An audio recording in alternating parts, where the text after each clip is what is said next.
Assessment પણ કરી શકું છું અને ફાઇનલી જ્યારે બધું પૂરું થયું ત્યારે તમે હોમવર્ક આપો છો અથવા તો પ્રોજેક્ટ વર્ક આપો છો તો એના માટે પણ એઆઈ આપણને ખૂબ જ ઉપયોગી અને હેન્ડી સાબિત થાય છે. મિત્રો તો આપણા માટે જરૂરી અઠવાડિયે વર્ષોની વાત હોય જ્યાં 6 આઇટમ્સ છે લેસન પ્લાન કેવી રીતે કરવો, એકચ્યુઅલ ટીચિંગ એક્ટિવિટીઝ કેવી રીતે કરવી, પ્રેક્ટિસ કેવી રીતે કરવી, ટીચિંગ કરવી, પ્રેક્ટિસ કરાવી, ટીચિંગ એડનો ઉપયોગ કર્યો અને પછી એસેસમેન્ટ કરી.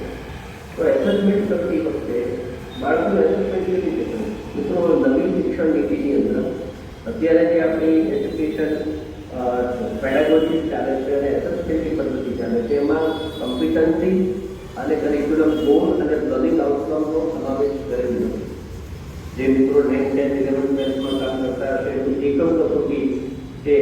લર્નિંગ આઉટકમ આવે છે એટલે હવે પોતાની 2 કે 3 લાઈન એઆઈને આપી અને કહેતો કે ભાઈ મને આની ઉપરની કોઈ